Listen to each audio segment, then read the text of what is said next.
धर्मोऽस्तु सर्वमङ्गलमाङ्गल्यं सर्वकल्याणकारकं प्रधानं सर्वधर्माणां नैनं जयतु शासनं नैनं जयतु शासनं नैनं जयतु शासनं।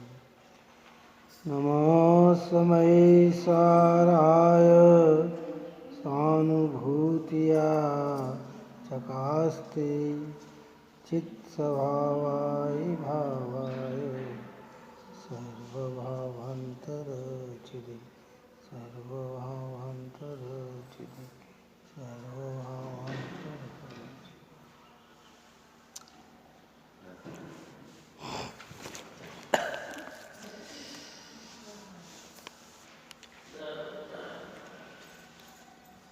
गाथा 87 अपनी पूर्ण हुई थी, 88 पूर्ण हुई थी।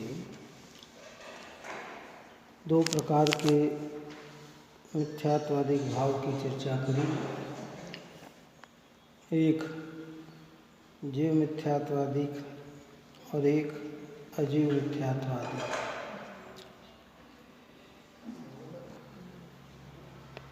जो अजीव मिथ्यात्वादिक है वे सब उद्गल है, और जो जीव मिथ्यात्वादिक है वह सब चेतन है, जीव है।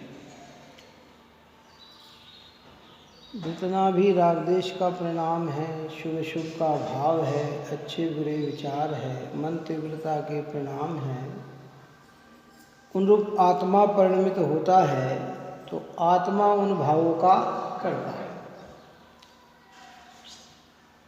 और अष्ट कर्म की रचना रूप उद्गल परिणमित होता है तो उनका कर्ता कौन है? उद्गल है। परमार्थ यही सत्य है। व्यवहार से दोनों के निमित्त नैमित्तिकता को देखकर एक दूसरे का आरोप देना वो व्यवहार है, जो व्यवहार समझने में और समझाने के लिए प्रयोजनवान है, लेकिन वस्तु का स्वरूप वैसा नहीं है। अब इसी बात को यहाँ आगे बढ़ाते हुए अब पुनः प्रश्न किया जाता है कि मिथ्या दर्शनादिक चैतन्य परिणाम का विकार कहाँ से हुआ? इसका उत्तर कहते हैं। क्या कहा प्रश्न? कि मिथ्या दर्शनादि चैतन्य परिणाम का विकार कहाँ से हुआ? ये मिथ्या दर्शन, अज्ञान, अविरत, योग, कषाय, ये सब चैतन्य के परिणाम का जो विकार है, चैतन्य का परिणाम है, तो कहते ये कहाँ से हुआ? जीव का स्वभाव तो है नहीं,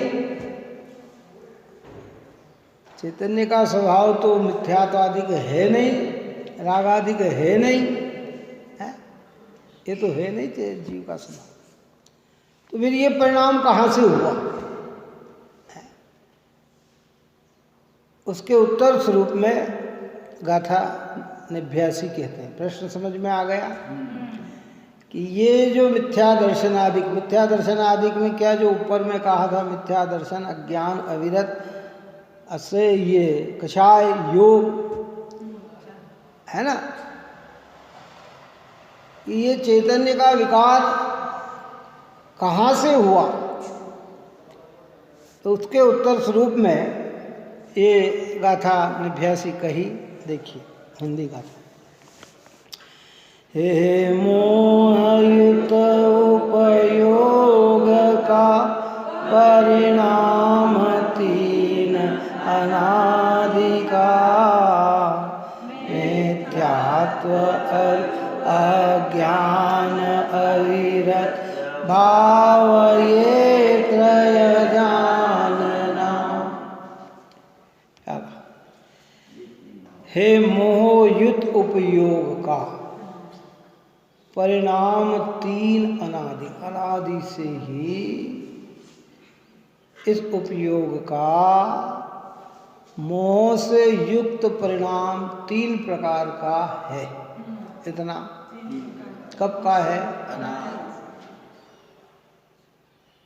ये बात तो अपन ने पहले भी की है और टोडरमल साहब ने भी मोक्ष मार्ग प्रकाशक में इस बात को उठाया कि अगर ये रागादि भाव, ये मिथ्यात्व भाव अगर अनादि से न माने जाए, क्या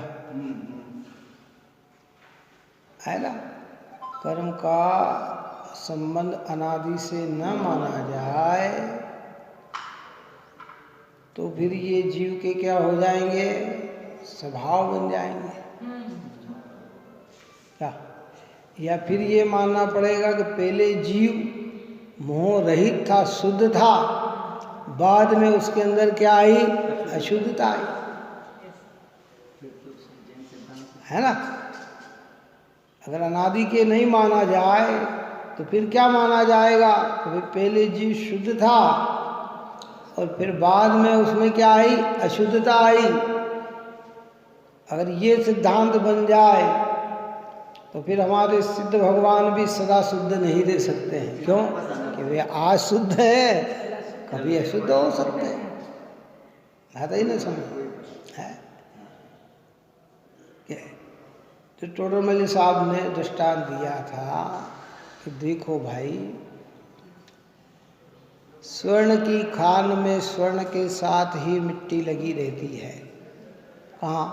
स्वर्ण के साथ ही मिट्टी आती, स्वर्ण की। ऐसा नहीं कि पहले शुद्ध सोना था फिर मिट्टी में मिश्र हो गया, कि नहीं, वो जहाँ से हुआ वो मिट्टी युक्त ही है।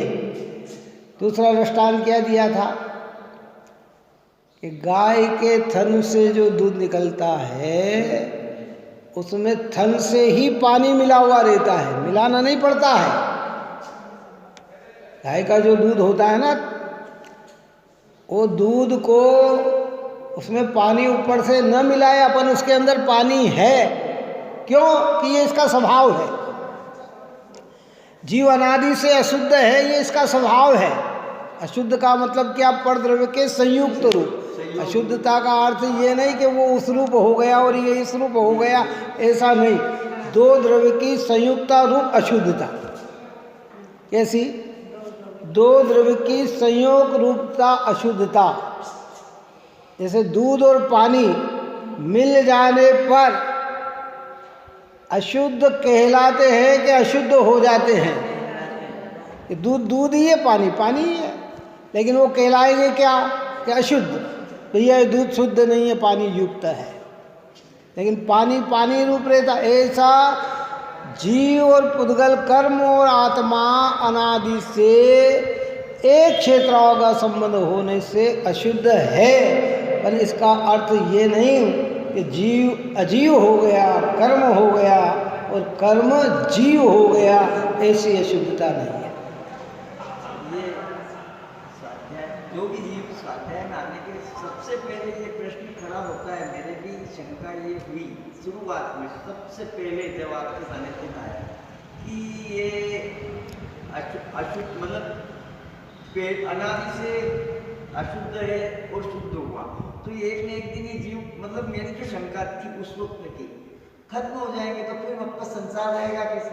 अनादि से चल रहे हैं, जाना है निर्माण को। अब तो बहुत कुछ क्लियर ही हो गया मतलब। पर बाकी शुरुआत में ये शंका जो आप कह रहे बनती है, बहुत सारे प्रश्न उत्पन्न होते हैं। सैनिक महाराज को 60,000 प्रश्न उत्पन्न हुए। कितने? सैनिक राजा ने कितने प्रश्न किए? 60,000। तो आप सोच सकते हो, आप और हमारे भाई देखो, भव्य जीवों के लक्षण ही ये है कि उनके अंदर चिंतन की धारा बहना चाहिए, प्रश्न उत्पन्न होना चाहिए।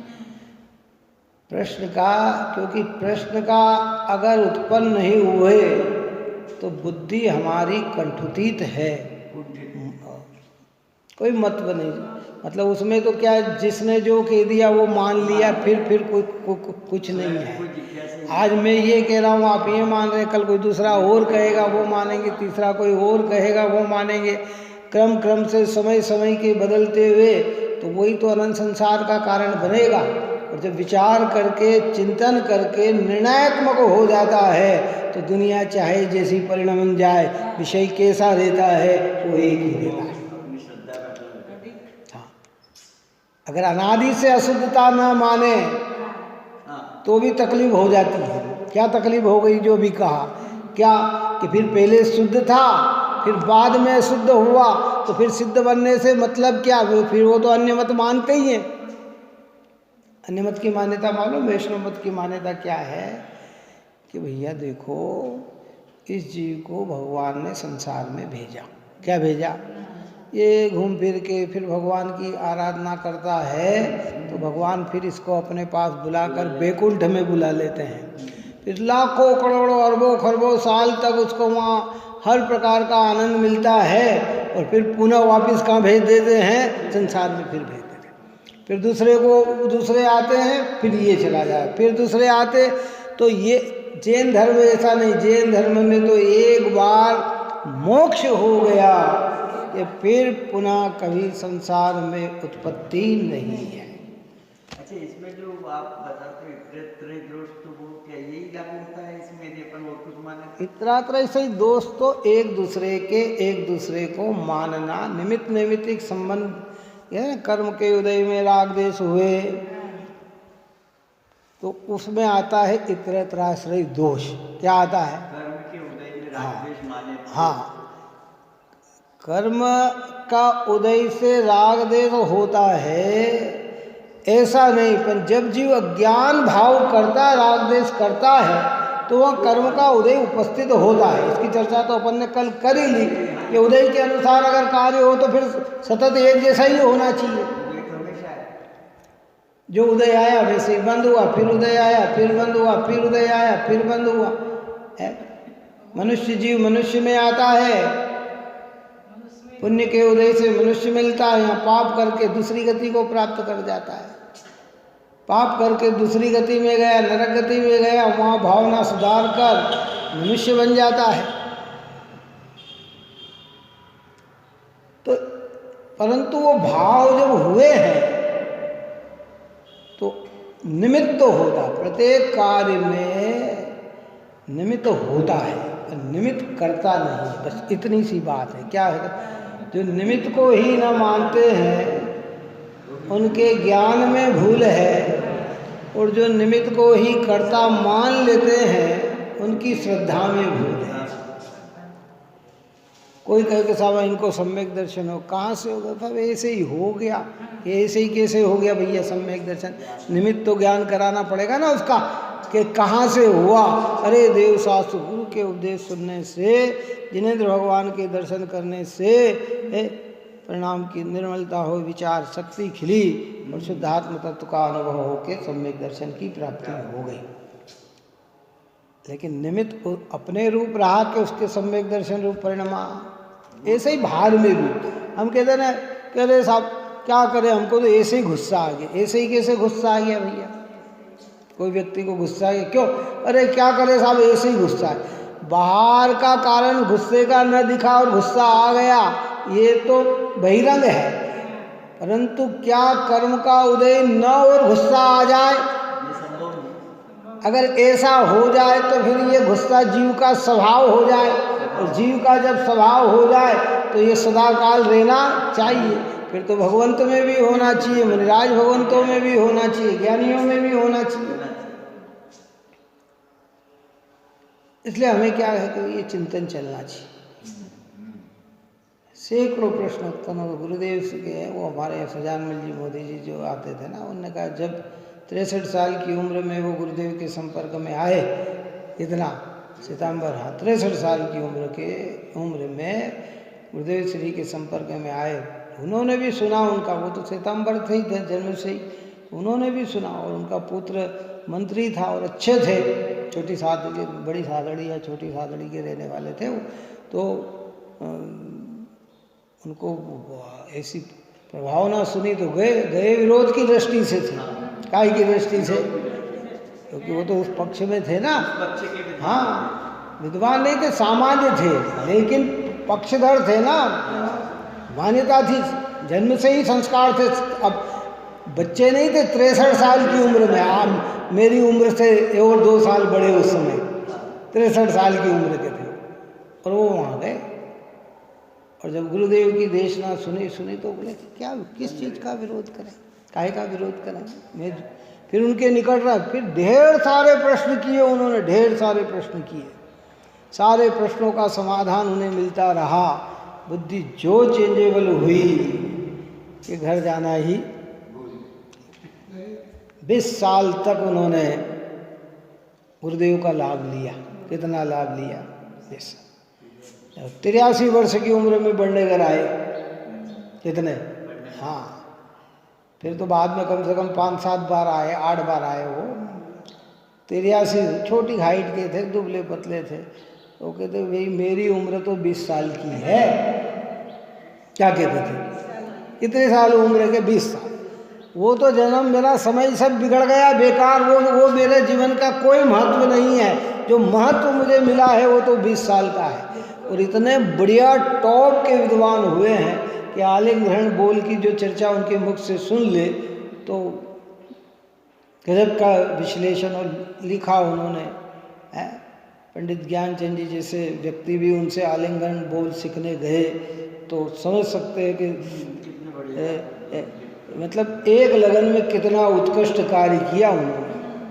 क्या, और सबसे विरक्ति ले ली, अंत है, और 10-15 साल और जिए होंगे और वो उनकी आयु की पूर्णता हुई। तो कहने का मतलब ये है कि भैया अनेकों प्रश्न न उत्पन्न आए तो क्या काम का।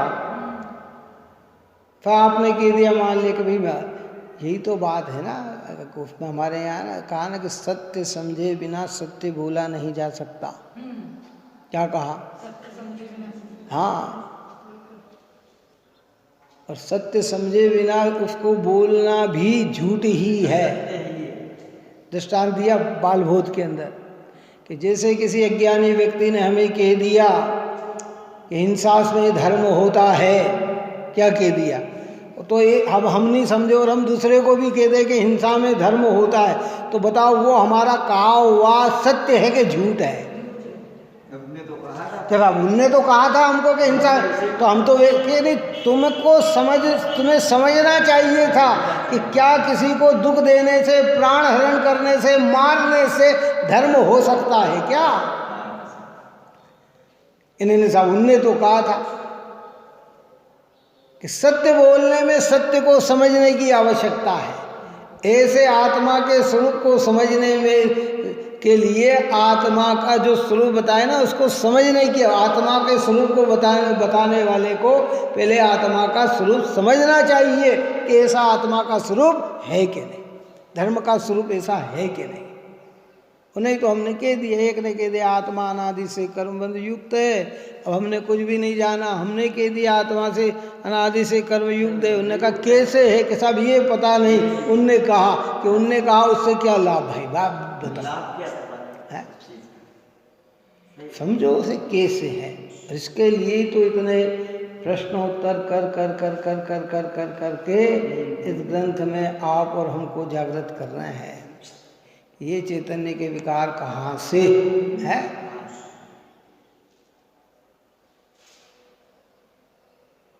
आत्मा तो उपयोग स्वरूप है, चैतन्यमय है, और उस उपयोग का परिणाम अनादि से 3 प्रकार का है, मिथ्यान, अज्ञान और अविरत।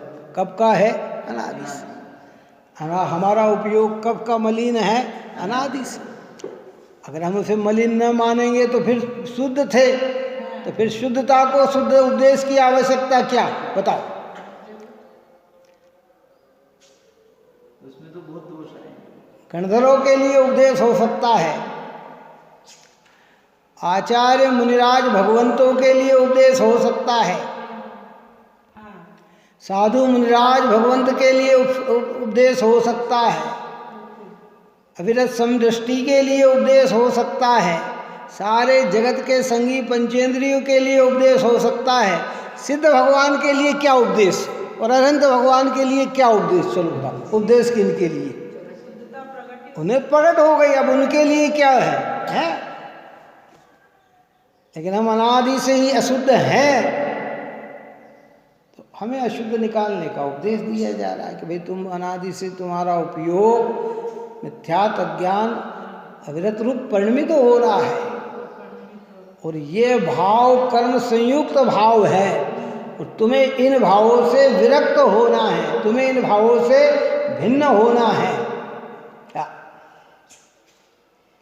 यह मोहयुत उपयोग का परिणाम तीन अनादि का मिथ्यात्व और अज्ञान अविदत भाव, ये इतना ही जानना कि ये तीन प्रकार का भाव। टोडर मल साहब ने लिखा ना मोक्ष मार्ग प्रकाशक में,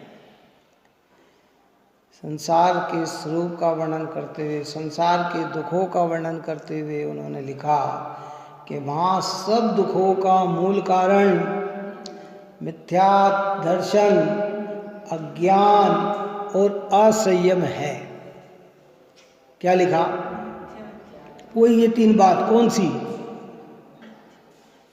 वहाँ सब दुखों का मूल कारण, वहाँ का मतलब कहाँ?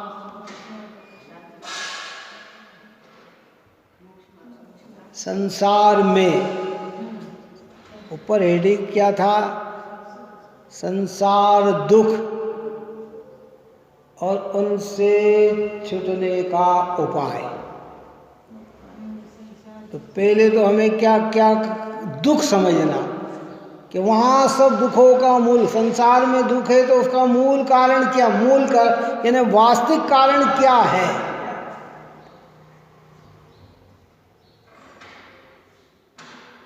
कहते हैं 1,00,000 योजन का सुमेरु पर्वत है, 99,000 योजन का और 40 योजन की सूची चुली का, तो ये इतना ऐसा कैसे खड़ा है, इसका मूल कारण क्या है? तो कि 1,000 योजन की नींव है ना, वो मूल कारण है।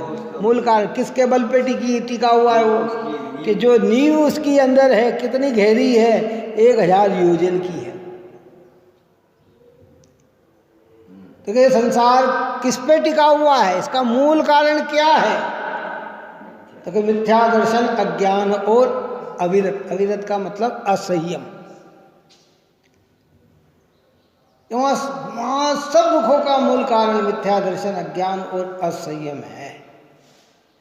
वहां दर्शन मोह के उदय से हुआ जो अतत्व श्रद्धान है, उसका नाम मिथ्या दर्शन है।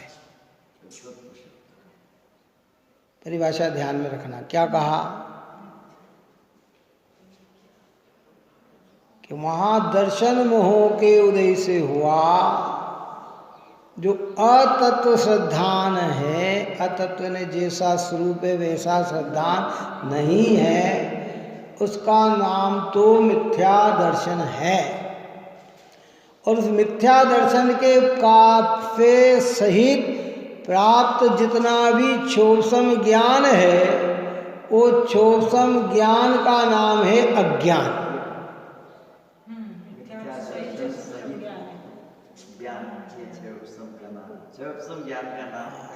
क्षोभसम ज्ञान का नाम नहीं, मिथ्यात्व सहित। हाँ, मिथ्यात्व सहित, मिथ्या दर्शन सहित जितना भी ज्ञान है उसका नाम है अज्ञान। तीसरा पॉइंट उन्होंने बहुत मार्मिक दिया असंयम की परिभाषा कि कषाय की उत्पत्ति का नाम है असंयम। कौन सी कषाय की उत्पत्ति? मिथ्या दर्शन सहित जो कषाय की उत्पत्ति है उसका नाम है असंयम। अब बताओ आप और हम कितने संयमी हैं? बोलो कितना संयम धारण हो गया हमको, चलो बताओ। व्यवहार में कहते हैं सब बड़े संयमी सदाचारी हैं, बहुत हैं, ये नहीं करते, वो नहीं करते, ऐसा नहीं करते, वैसा नहीं करते, कि देह की और देह की क्रिया को अपना मानते कि हाँ ये तो हमारी है। तो फिर तुम मिथ्या दर्शन युक्त हो तो संयम है कहाँ? तीनों है। और ये दुख के मूल कारण है। और ये कब के हैं? अनादि के हैं। जीव उपयोग स्वरूप इन रूप परिणमित हो रहे हैं कि जीव का उपयोग कैसा परिणमित हो रहा है, ये इन भाव रूप परिणमित हो रहा है। तो भेद ज्ञान करना। अब आचार्य भगवंत कह रहे हैं कि भैया ये है ना, वो क्या कहा कि जैसे वो मोर दर्पण में जो दिख रहा है और दर्पण के अंदर जो हरा पीला काला दिख रहा, वो परिणमन तो दर्पण का ही है, पर वो दर्पण का स्वभाव नहीं है क्या। और अगर वो हट जाए, कौन, मोर, वो मोर हट जाए तो क्या होगा, है ना। ऐसे ये मिथ्यात्व कर्म, मोह कर्म हट जाए तो जीव कैसा हो जाएगा कि ओरिजिनल अपने स्वभाव में हो जाएगा। और वो हटा चुके हैं, कौन, परमात्मा। ये भगवंत हटा चुके हैं, और हटा चुके हैं और हमको हटाने की प्रेरणा दे रहे हैं। अब जब तक ऐसा भेद ज्ञान न हो, हम क्यों हटाने का प्रयत्न करें और क्यों इन्हें छोड़ने का प्रयत्न करें। हम तो स्वभाव मान के बैठ गए कि भाई वाह, दर्पण में दिख रहा है तो ये दर्पण, अरे भाई ये तेरा ओरिजिनल स्वरूप नहीं है, अनादि का तो है, पर ये तेरा स्वभाव भाव नहीं है। अनंत काल तक रहे ऐसा काल नहीं है। इसलिए ओदिक भाव को अनादि शांत कहा। क्या कहा, ये मिथ्या दर्शन है, ओदिक भाव है ये कब के, अनादि के तो हैं, पर निज शुद्धात्मा का पुरुषार्थ करे तो ये भाव छूट सकते हैं,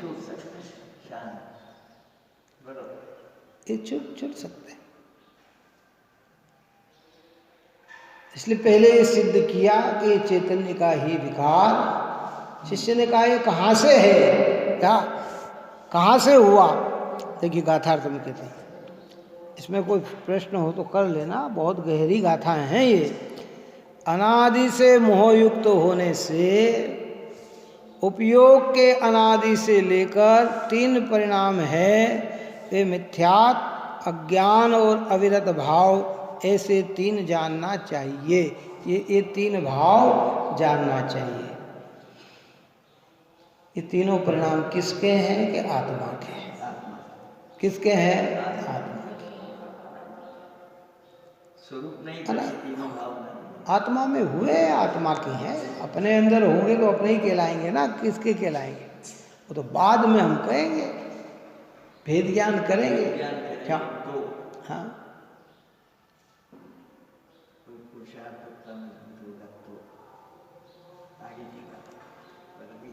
क्या कहलाएगा तो किसके कहलाएंगे, अपने ही कहलाएंगे।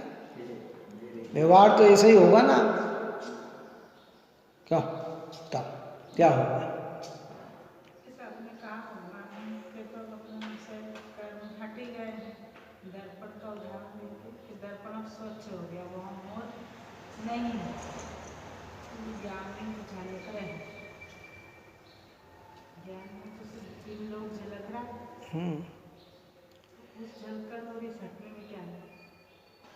वो तो क्षायिक भाव हो गया ना। अब उसमें झलक सकते हैं, लेकिन राग द्वेष मोह उत्पन्न नहीं होते हैं। दृष्टांत जितना भी होता है ना, वो सिद्धांत को समझाने के लिए होता है। एक ही दृष्टांत शब्द लागू पड़े ऐसा नहीं। केवल ज्ञान के अंदर तो अब क्या हो गया कि क्षायिक भाव हो गए। तो क्षायिक भाव में इतनी निर्मलता आ गई है कि उसमें ज्ञेय का प्रतिबिंब झलकता तो है, पर मोह राग देश की उत्पत्ति नहीं है। आप और हमारा अभी ज्ञान क्षायिक नहीं है, श्रद्धा अभी हमारी क्षायिक नहीं है। तो जरा सा वस्तु दिखेगी कि अंदर हलचल मचे बिना रहेगी नहीं। बात समझ में आई कि नहीं आई। तीव्रता को मंद कर सकते हैं, मंदता को और मंद कर सकते हैं, लेकिन कहें कि भाव ही ना आए, ऐसी योग्यता अभी नहीं है। उनके से उत्कृष्ट क्षायिक भाव का अर्थ क्या कि वो प्रक्रिया ही खत्म हो गई। अब वो प्रक्रिया ही खत्म हो गई। अब उसमें ये है ही नहीं, निर्मल हो गया, तो बिल्कुल पवित्र हो गया। अच्छा, वो अनंत चतुष्टय में वो बात कही जाती है, अनंत ज्ञान प्रकट हो गया तो सब कुछ उस ज्ञान के बल पे झलकना। तो झलकते हैं, निखिल विश्व के वशीकरण, न राग रहे न द्वेष रहे, शुद्ध अतीन्द्रिय ज्ञान स्वरूपी परम देव मम हृदय रहे। है पूरे निखिल विश्व के वशीकरण है, मानो पूरे विश्व को वश में कर लिया हो। अब उनके अंदर किसी के प्रति न राग रहा न किसी के प्रति द्वेष रहा।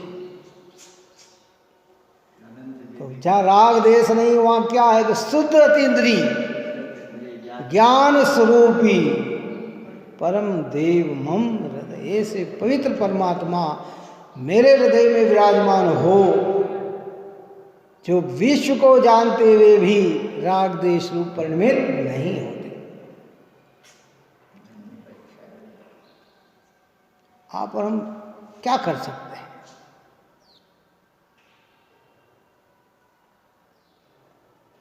दो द्रव्य के बीच में निमित्त नैमित्तिकता है, कर्ता कर्म नहीं है। एक ही जैसा उदय आता है सबके लिए और सबके परिणाम अलग अलग अलग अलग अलग है, कोई जुड़ते ही नहीं। जिसका जैसा पुरुषार्थ वैसा भाव। हाँ, बहुत सारी बातें। जैसे गर्मी पड़ रही ना, सबके लिए एक जैसी है कि अलग अलग है? नहीं, उदय सबका कैसा है? एक जैसा है ना, है। अब कोई इसमें बहुत आकुलता कर रहा है, देश बुद्धि पाल रहा है, ऐसी गर्मी पड़ रही, ये कर रही वो कर रहा है। कोई बहुत शांतता से, अरे भाई गर्मी का स्वभाव तो ऐसा ही है? अपने से नहीं हो रही है तो ठंड में रह लो, पंखे लगा लो, बात समझ में आई नहीं है, ये कर लो है। इससे द्वेष मत करो, क्योंकि ये तो इसका क्या है, स्वभाव है सबके। अब कोई बहुत आकुलता से भोग रहा है, कोई साम्यता से उसको जान रहा है, और किसी मुनिराज को तो ऐसे के विकल्प भी नहीं आ रहे। जेठ मास की गर्मी में विकल्प नहीं आते हैं, तो फिर सोचो आप और हम कि निमित्त तो उनके लिए भी वैसे ही है ना।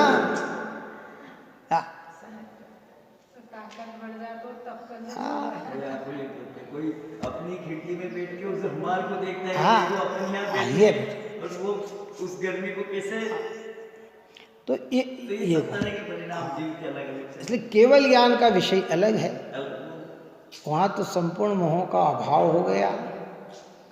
मुनिराज को मोह का उदय आता भी है, चारित्र मोह का, तो किंचित मात्रा आता है, लंबा नहीं आता है ना सर।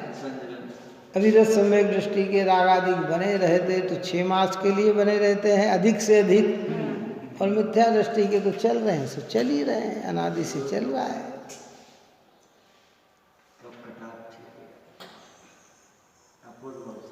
तो ये 3 प्रकार के परिणाम चैतन्य के विकार हैं, होते हमारे अंदर है,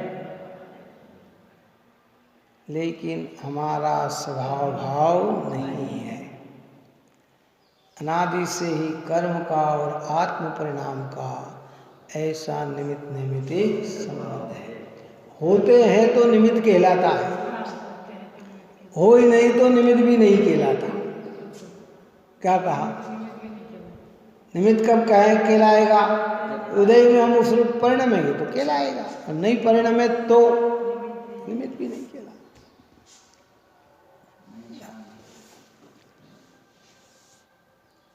ठीक है। यद्यपि निश्चय से अपने निज रस्ते ही सर्वस्तुओं की अपने स्वभावभूत स्वरूप परिणमन में सामर्थ्य है, तथापि आत्मा को अनादि से अन्य वस्तुभूत मोहों के साथ संयुक्तपना होने से आत्मा के उपयोग का मिथ्या दर्शन, अज्ञान और अविरत के भेद से 3 प्रकार का परिणाम विकार है। निश्चय से देखा जाए तो प्रत्येक पदार्थ अपने रूप परिणमन करने की स्वयं में उसमें योग्यता है, किसमें?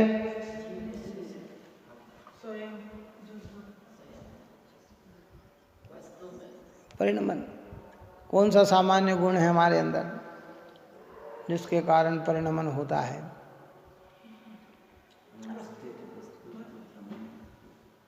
द्रवित्व। जिस शक्ति के कारण से द्रव्य में अर्थ क्रियाकारित्व हो, क्या हो? द्रव्य में निरंतर परिणमन हो,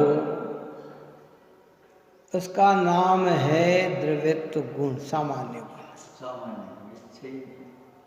प्रत्येक कार्य अपनी पर्याय में परिणम रहे, लेकिन निमित्त का ज्ञान तो कराना पड़ेगा ना। किसका? तो कि ये विकार रूप कैसे परिणम रहा है? यद्यपि विभाविक शक्ति भी आत्मा में है। क्या समझ में आई है? तो निमित्त बताने के लिए क्या कि दर्शन मोह का उदय। काय का उदय? चारित्र का उदय, जिसके कारण जीव में क्या हो रहे हैं? परिणाम।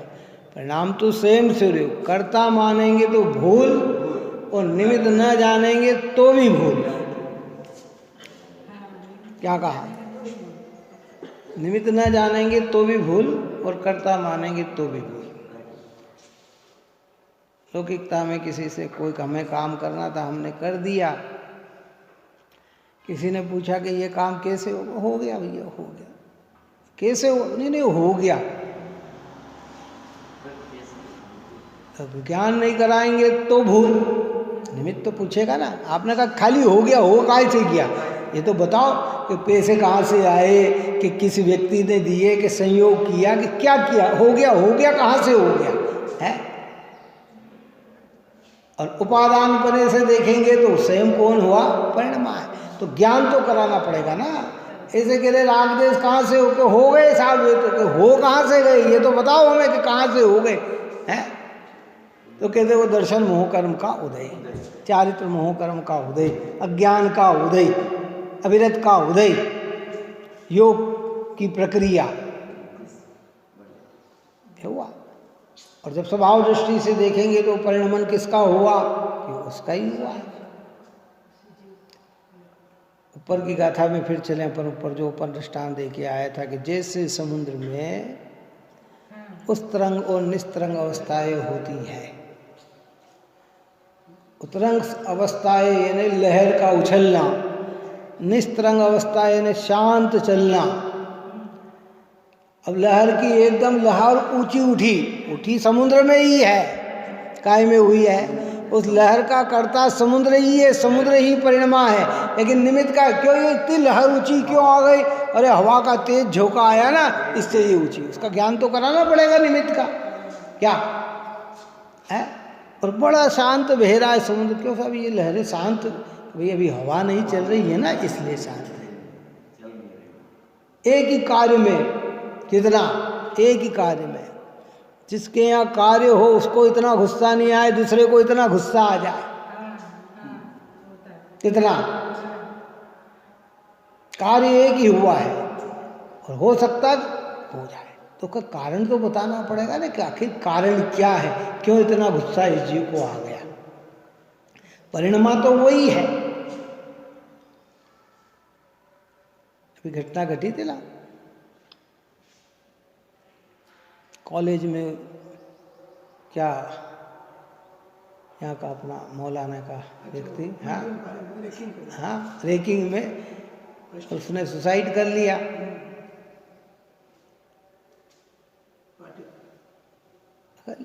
अब एक व्यक्ति को इतना गुस्सा आया कि अगर मेरा बस चले, क्या कैसा गुस्सा आया बताओ है? सबको, जितने को है उनको सबको, जबकि उसका उससे कहीं से कहीं तक संबंध नहीं है। किसका? जिसने आत्महत्या की। हाँ, जिसके यहाँ हुआ उससे उस व्यक्ति का कोई संबंध नहीं है, लेकिन उस घटना को देखकर उसका हृदय कि अगर मेरे पास 100, 200, 400 बीघा जमीन हो ना तो बेच दूं और सबको खत्म कर दूं। हाँ, मतलब इतना परिणाम एकदम उछाले मार के आया कि कितना आया। वो तो बहुत गलत काम हुआ, लेकिन अब ऐसा परिणाम हो सकता कि घर वालों का नहीं आया हो या उसके मिलने वाले का नहीं आया हो, तो कभी ये परिणाम इतना गुस्से का क्यों आ गया? तो बहिरंग और अंतरंग कारण दो। बहिरंग कारण तो वो जो घटना घटी वो, और अंतरंग कारण कर्म का उदय। वो बात हमने भी सुनी, वो बात दूसरों ने भी सुनी, बुरा भी लगा, लेकिन वो परिणाम नहीं आए। कौन से परिणाम? जो उसके अंदर आए। घटना सभी के लिए हुई, घटना सबने सुनी। सबके अपने अरे भाई इतना बड़ा विजयनगर में जुलूस निकला, 4,000 आदमी इकट्ठे हुए ने, ये हुआ ने, बहुत वो किया गया है।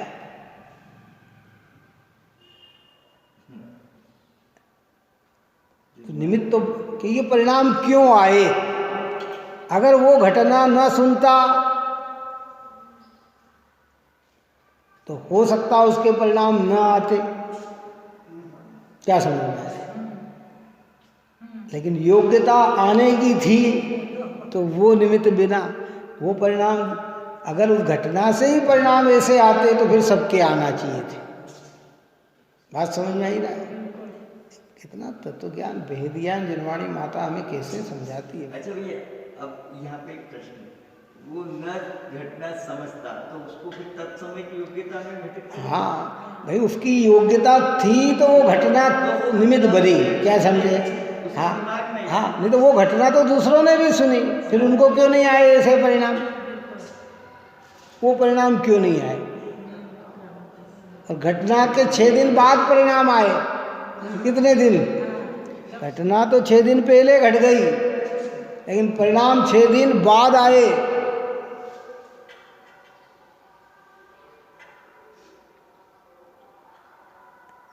तो इसको निमित्त का कारण का ज्ञान करा रहे हैं कि क्या कारण बना। बहिरंग निमित्त तो वो घटना, और अंतरंग कर्म का उदय, और परिणमने की जीव की स्वयं योग्यता। मैंने तो ये दृष्टांत इसलिए दिया कि वो जो समुद्र में जो लहर, उसको किसी ने पूछा कि ऊंची लहर क्यों आई, तो क्या जवाब? चलो उसका बताओ, क्यों आई? कहने नहीं साहब, ये तो इसकी योग्यता थी। कि हाँ योग्यता थी, ये तो सुन ली, परंतु इसका क्या कारण क्या बना? तो उसका निमित्त कहेंगे ना कि वो हवा तेज जो चल रही थी ना, उस हवा के तेज के कारण लहर उठी, और हवा नहीं चल रही थी ना तो ये शांत हुई। तो कर्म के तीव्र उदय में वैसे परिणाम आते हैं। यद्यपि परिणाम में परिणमा तो आत्मा है, लेकिन उसका निमित्त कारण कौन है? कर्म। और ये कर्म का संयोग जीव के साथ कब का है? अनादि का है। अगर अनादि का संयोग न माने और अनादि का विकार माने तो वो विकार आत्मा का स्वभाव बन जाए। कर्म के उदय के बिना अगर विकार माना जाए तो फिर वो विकार आत्मा का स्वभाव बन जाए। वो मोर बिना अगर दर्पण में हरा पीला लाल आकृति दिखने लग जाए तो वो दर्पण का स्वभाव बन जाए। बात समझ में आई कि नहीं आई? वो दर्पण में अगर कहने साहब ये तो इसकी योग्यता थी और ऐसा ही झलका है, और हम निमित्त का ज्ञान न करें तो अगर उसके बिना वो दिखने लग जाए तो फिर वो क्या हो जाएगा? उसका स्वभाव हो जाएगा। हाँ,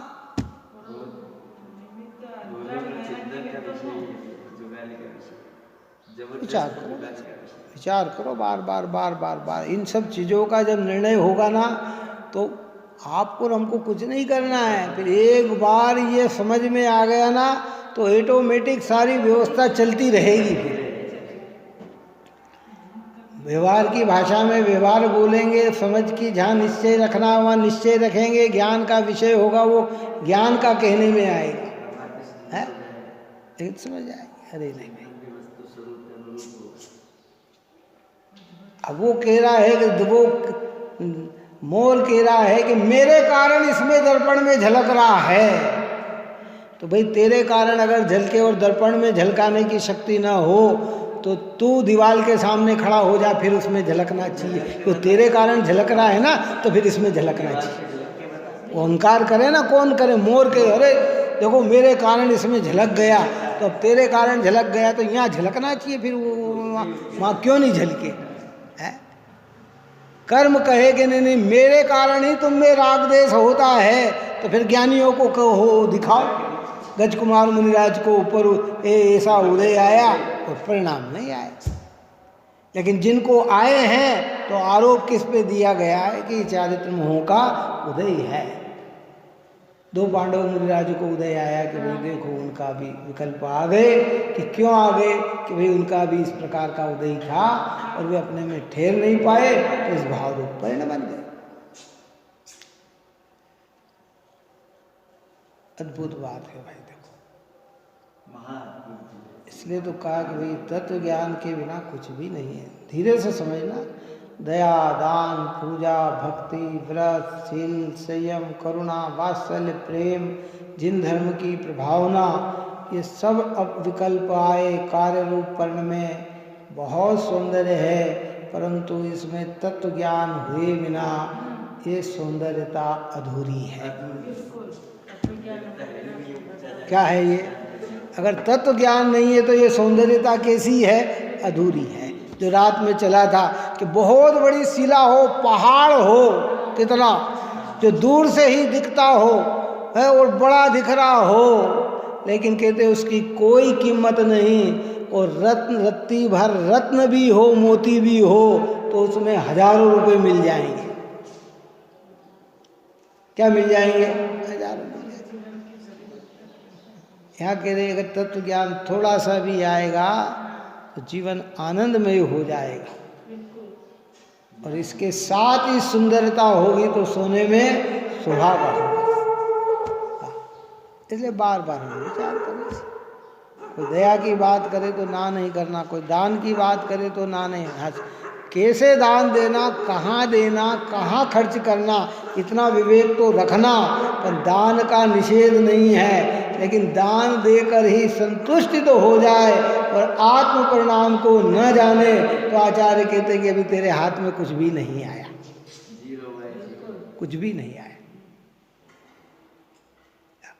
इस प्रकार की बात यहाँ कही है। आगे और भी अपना प्रकरण चलेगा। आप और हम बहुत बढ़िया दृष्टांत दे के आगे समझाएंगे।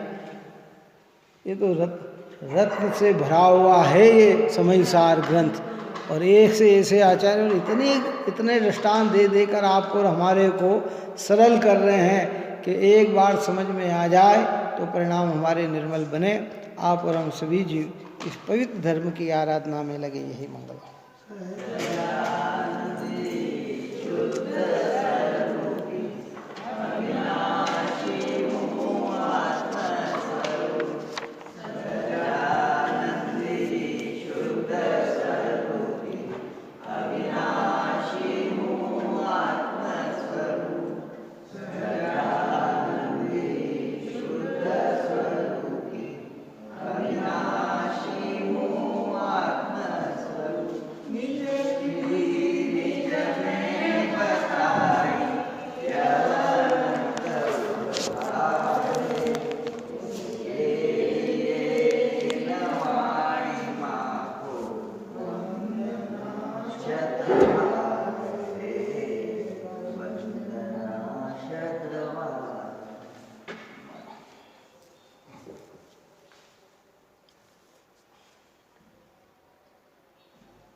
यानी